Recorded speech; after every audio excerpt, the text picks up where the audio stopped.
During the pandemic, I was actually pregnant for like 4 months, and I often had to see healthcare workers alone, and was always afraid that they wouldn't really listen to me. And I had this expectation because they did not listen to Serena Williams or Beyonce, other Black women who were more famous, more well-known, obviously, but they actually almost died. And so for me, a Black woman, being pregnant and present in the healthcare facility, I was nervous to do it alone. And then I had my son. And during the pandemic, when he was really young, we really wanted community to be over. We wanted community to help us. We were exhausted, we were lonely. We only welcomed our parents in. And so those first few months were like really difficult. I am also Black and Filipino, and the injustice and hurt against Black, brown, and Asian, men, women, trans, and cis has been disgusting to watch. And it has been saddening and endless to look at.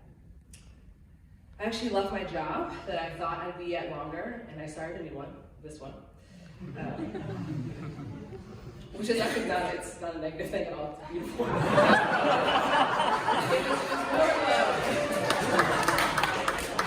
It's more of me saying that change and transition continue to happen.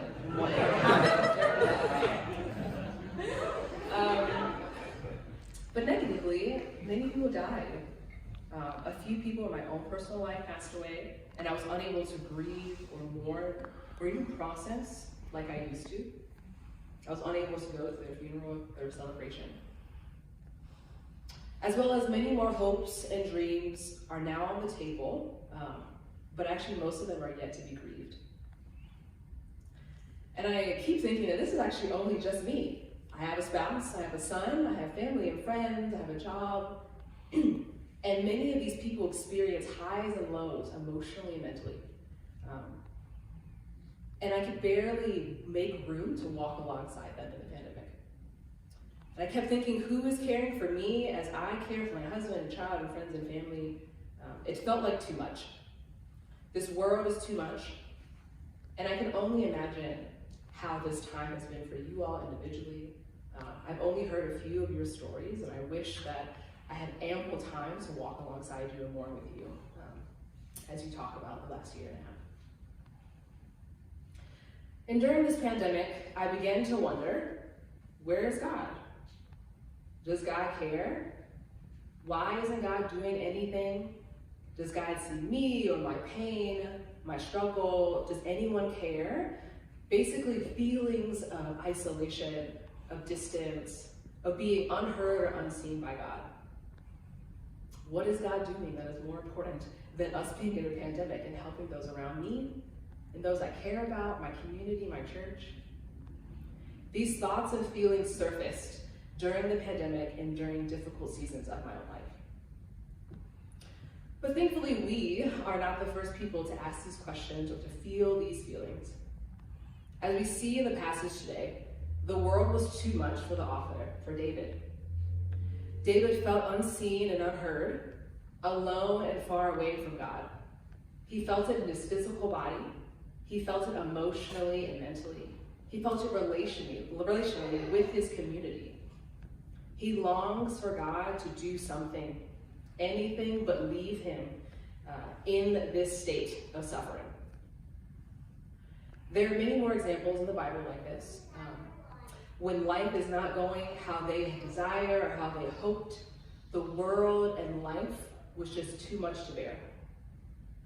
I think about many more Psalms. I think about the book of Numbers. Moses asked God to just kill him now if God loved him, to relieve him of the suffering that he was experiencing. And then we see in the Gospels, in the book of Luke, Jesus experiencing grave pain on the cross of crucifixion and calling out for God to relieve him. Take this cup away from me. So we're not alone in having these thoughts, in having these feelings, in having these experiences. It has been happening for as long as humankind has experienced brokenness. And if you ever responded like Moses, like Jesus, to God, to life in this way, then you're actually not too far off from lamenting. Normally we respond to suffering with prayer, with complaining or pleading to God, sharing with other people, finding temporary or immediate solutions, which are not wrong responses. If anything, these methods have helped us reflect and share with community what is going on inside of us and bring that to reality. But there are some unhealthy responses to responding to suffering. A few that come to mind are ignoring what we are feeling, looking beyond what we feel, pretending it's not significant because people have told us it's not. Leaping ahead, moving forward, going right from understanding to find a quick solution. This is similar when if someone were to pass away and someone's response would be, they're in a better place. Or if you're feeling or experiencing an injustice and someone says, God has this, which may not be wrong, but it ignores an important step that God does not ignore, our feelings and our thoughts. Another unhealthy response is lashing out. Anger that rushes up, especially when we haven't processed our feelings or thoughts. We haven't invited God into that conversation. And maybe some of us can even recall these unhealthy responses in others and in ourselves. But there is a healthy response. A healthy response to suffering is God inviting us to come one step closer so that we can connect with Him in a richer and more healing way, which we are calling lament. Lament is a form of prayer, it's a spiritual practice, it's a way of communicating our longings, our frustration, our sadness with God. And for me, I used to be a part of InterVarsity Christian Fellowship, and there was a method of lament that helped me through lamenting. And it was 3 steps. The first step is sharing an honest complaint. The second was an earnest petition, and the last was sharing an expression of truth. So the honest complaint was sharing our true feelings and true thoughts on pain, on the grief, on anger or numbness in our hearts. An earnest petition was asking God what we wanted God to do, whether supernaturally or through human agents or events. And an expression of truth, recalling truths of who God is and has been to us, even if we don't believe that in the moment. Some people call this lamenting prayer, because as they're processing their suffering, their weariness, and their burdens, they're also drawing close to God in prayer, as lament. And even in the passage today, we can see that David shared his honest complaint, his earnest petition, and an expression of truth. I don't expect you to remember this, but this has been a process and a method for me to engage in lament. But 10 years ago is when I actually started my process of lament, my journey on lament. I was a freshman in college. Trayvon Martin, a black 17-year-old boy, was killed for looking suspicious in his killer's neighborhood. And I was checking in on the news, but since my school was predominantly white and in the South, no one was talking about it. The first person to actually bring it up to me was my campus minister. And I was a bit confused. I was surface level sad and angry because someone young and black had died. But instead of leaving me there, my campus minister, like a good teacher, sent me home with some articles. She asked me to read them, be aware of how I felt and what thoughts arised as I read them. And as I continued lamenting, I was feeling only a bit more sad and a bit more angry. And then it didn't go that far. We then talked it through. I talked with my campus minister, and we spent some time in prayer, and that was kind of the end of it. And looking back, I don't think I knew what to do or where to go next. I also was not aware of my own state of emotions, and why should I be upset? And I think there's actually some of us in this room who are at that position in the process of lamenting. And that's okay. I think we all need to begin somewhere. And so as I talk about lament, some of us here need to actually hear and be reminded that God desires for us to draw near to him. Then I think there may be some, if we're honest, who feel unable to meet God in our suffering because we are a part of the pain that we feel. What if I caused or influenced where I am today? What if I am a part of the brokenness within myself and in my life that has led me to where I am? What if I said yes to this job and program that is causing me stress, that is causing me grief and anxiety? What if I chose to be in this unhealthy relationship? What if I signed myself up for this dating app and was hurt in the process? What if I chose to drink a little bit more than normal at that gathering? What if I was a part of why I am experiencing this grief and sorrow? That is me. I feel you. There are times when I feel unable to meet God in my own suffering because I have caused it. God must be shaming me, wagging his finger at me like Dikembe Mutombo. Don't come to me with that mess. Well, I'm sure that David actually felt the same way. In verse 18, we see that he actually confesses his iniquity and is troubled by his own sin. But even as I say that, I know some of us here may be thinking, are you saying that if I'm suffering because I did something, then it's sin? And that is exactly what I'm not saying. I'm not saying that if you are a part of the suffering you are experiencing, then it has to be sin. It definitely does not have to be. It could be circumstantial. And also there's brokenness in this world that we have no control over. We cannot control people or what they do or what they say to us. And I'm also really sorry if you've ever felt shamed for this, especially by Christians or by the church. A few years ago, when I was working as a college minister within a varsity, I actually experienced something similar to what David felt. I befriended one of my graduating seniors who happens to be a Black and Asian woman, just like me.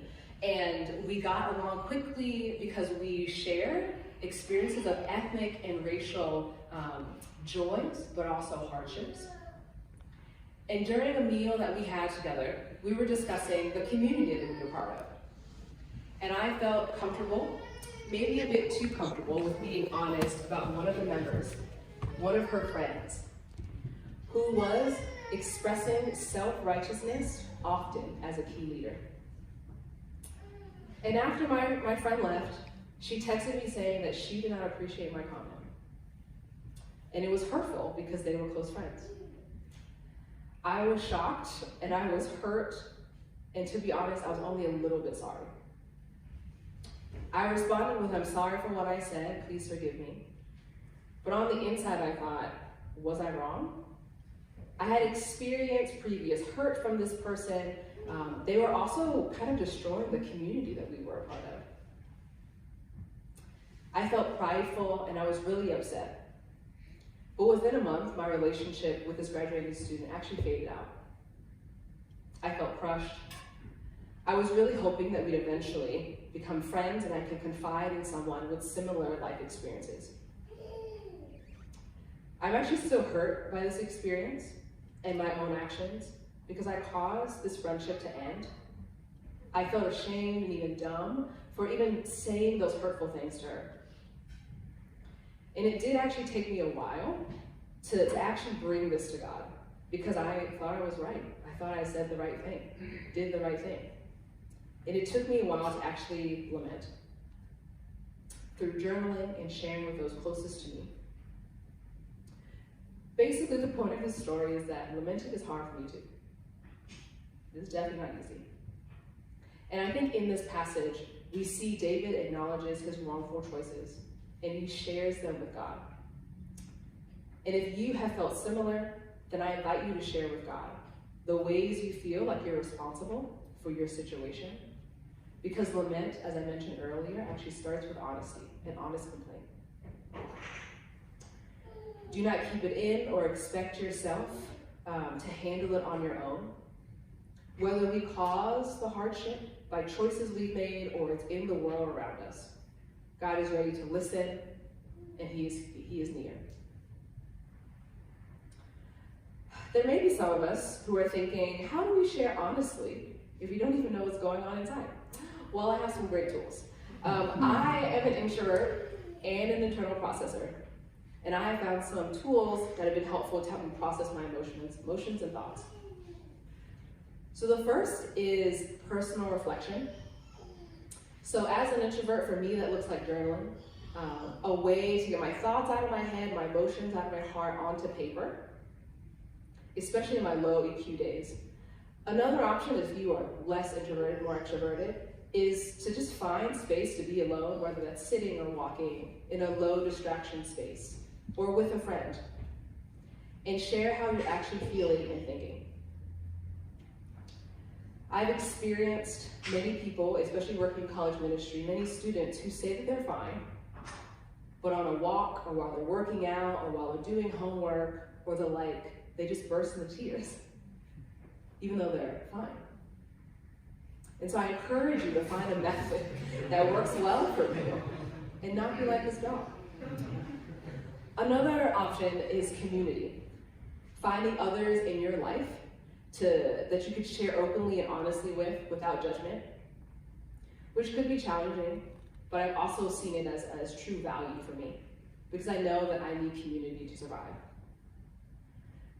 Deep and trusted community can also keep us accountable in a certain way. We feel seen and heard. And yes, there could be rejection as we share with community. But this is also an opportunity to invite others into our journey, whether we are entering lament or not. Community also gives us the opportunity to express solidarity and love for others and yourself. And the last option, or the last step for me, is actually therapy and counseling. A way for me to have a third party hear my emotions and my thoughts to help me bring some of the themes together, ask good questions, help me think of other options. On my journey to actually start counseling, Greg and I were talking about why he goes, and this is what he told me. He said, we are literally raised by broken people. And they were raised by broken people, and so on and so on. And we have to be broken mathematically. And that is why I go to counseling. And I, as a math person, I was like, well, that makes sense to me. But he ended with, I don't want to pass that brokenness on to those around me, my children, my friends, but also I want myself to be a better person. And so that's why he goes to counseling, and that's why I go to counseling. And these things, personal reflection, community, and counseling, don't always point me to lament. And even when I do these tools, I don't always take the opportunity to make time to lament. I miss out on time with God and remembering His goodness in the midst of my busy life and overwhelming emotions. But these practices guide me to see if there's actually something I need to bring to the Lord that I can't lament. And on my journey of lament, as I was saying earlier, it's not always a quick process.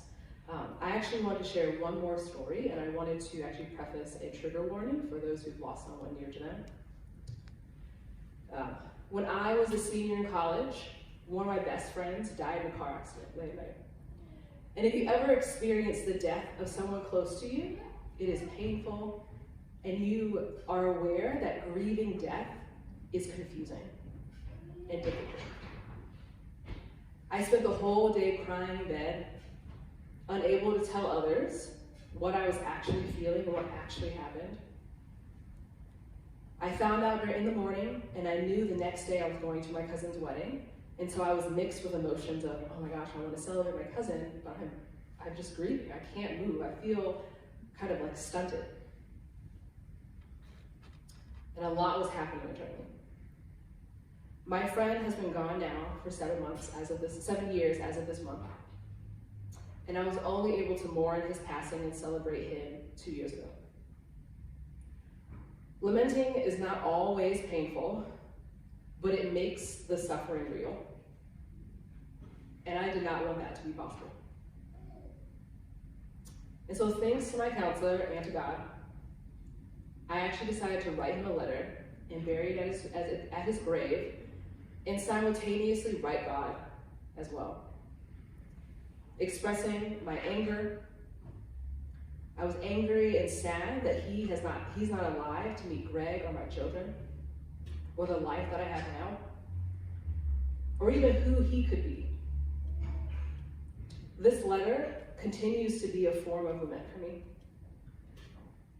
And I finally felt some portion of peace and definitely compassion from God, since I experienced a bit of guilt in not doing enough while he was alive.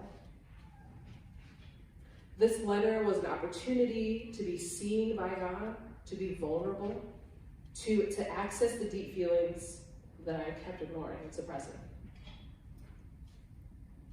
And I even think over the years, I have experienced true healing and restoration and comfort and freedom from expressing how I feel to God and in Christian spaces. But there isn't always a clear direction forward, so I don't want to get your hopes up. What comes from lamenting is experiencing God's peace and comfort in the midst of suffering. And to me, that has been enough. The Lord wants to walk and be with us in the loss and grief, and offers his compassion and peace by releasing us from worldly expectations and inviting us to rest with him. And I wonder if that can be true for us as a community. Lament has been a way to give spiritual structure to our sadness as a community. For some of us, it will help us to identify and do something with the feelings that we have.